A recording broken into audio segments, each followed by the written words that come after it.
Bonjour à tous, aujourd'hui c'est la sortie du film Belle de Mamoru Hosoda au cinéma. Vous l'avez peut-être déjà vu dès aujourd'hui. J'ai eu la chance de le découvrir en VF puis en VO, ça fait déjà 3 semaines.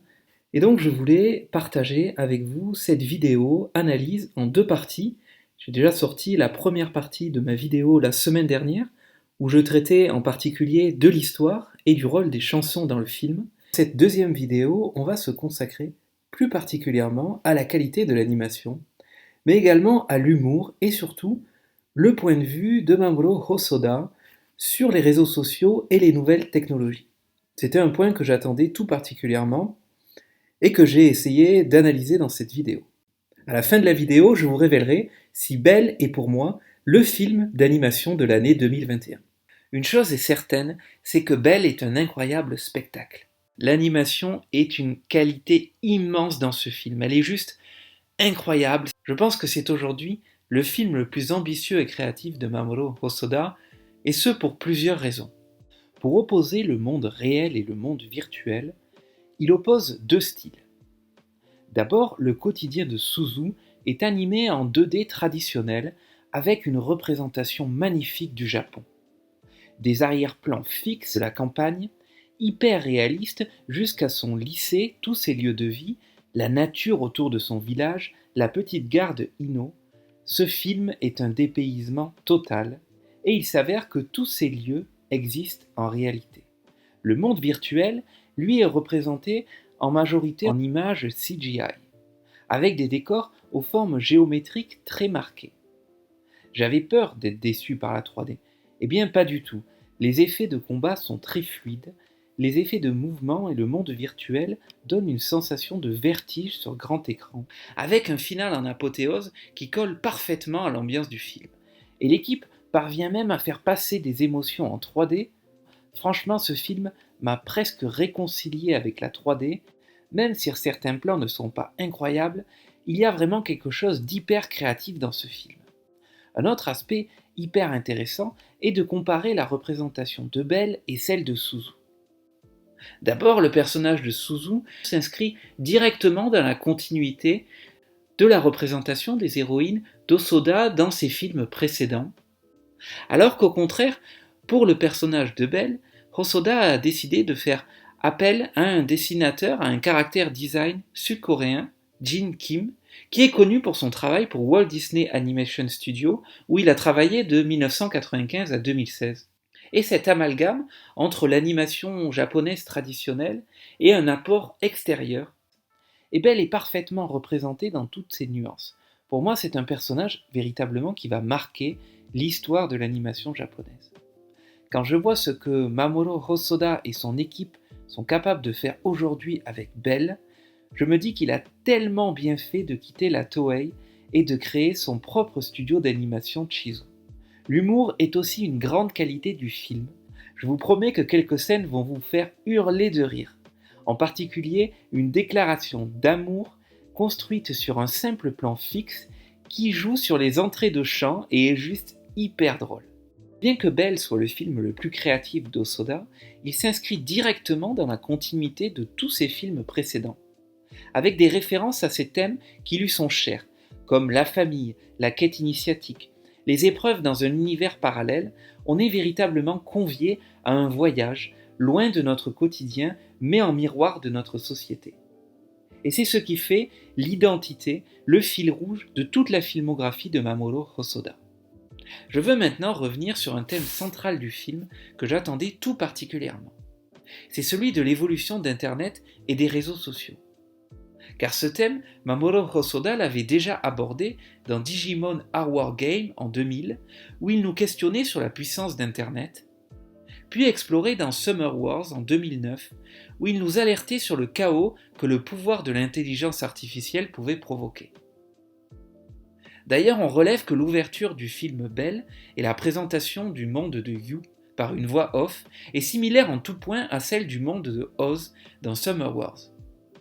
J'attendais donc impatiemment de découvrir son point de vue, car beaucoup de choses ont changé sur Internet et l'évolution des réseaux sociaux depuis 10 ans. Est-ce que j'ai été déçu ? Oui et non, ma réponse est mitigée. Oui, j'ai été déçu car sur le fond, l'analyse des nouvelles technologies reste assez basique dans ce film. Elle évolue peu par rapport à Digimon et Summer Wars concernant un monde virtuel sur des aspects positifs et négatifs que nous connaissons finalement déjà. Sur les aspects positifs, que le monde entier est connecté et que les réseaux sociaux annihilent le concept de frontières, mais aussi qu'ils permettent de faire de belles découvertes. Sur les aspects négatifs, et que la frontière entre la vie réelle et la vie virtuelle est de plus en plus effacée, mais aussi que certaines personnes profitent de l'anonymat pour ne pas être sincères. On peut légitimement affirmer aussi que le monde de You peut paraître un peu artificiel, voire désincarné, car il est annoncé au début du film que tout le monde peut faire ce qu'il veut, mais au final on s'aperçoit qu'à part Belle, personne ne fait grand-chose. Sur cet aspect science-fiction, on peut voir le roman Ready Player One d'Ernest Cline, paru en 2011 et récemment adapté au cinéma par Steven Spielberg en 2018, comme une véritable source d'inspiration. Hosoda ne donne pas non plus beaucoup de précisions sur les créateurs de ce réseau social, ni sur l'histoire des justiciers qui prétendent incarner l'ordre et qui ont la capacité de dévoiler l'identité des utilisateurs en cas d'infraction. Sur ce thème, le film reste donc en dessous de mes attentes.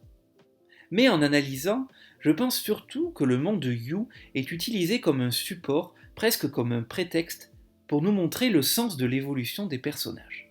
L'évolution de Suzu, au début complexée, avec une forme de mal-être qui va progressivement se libérer, c'est vrai aussi pour tous les autres personnages.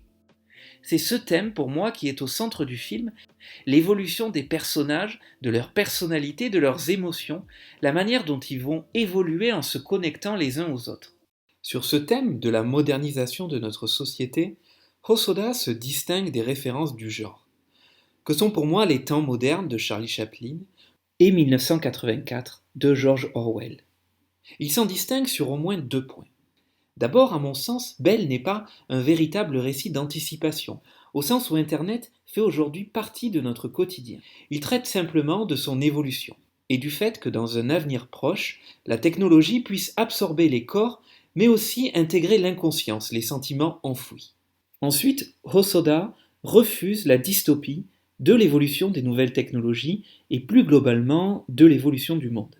Il adopte une vision beaucoup plus positive de l'avenir des nouvelles technologies, ancrée dans notre réalité.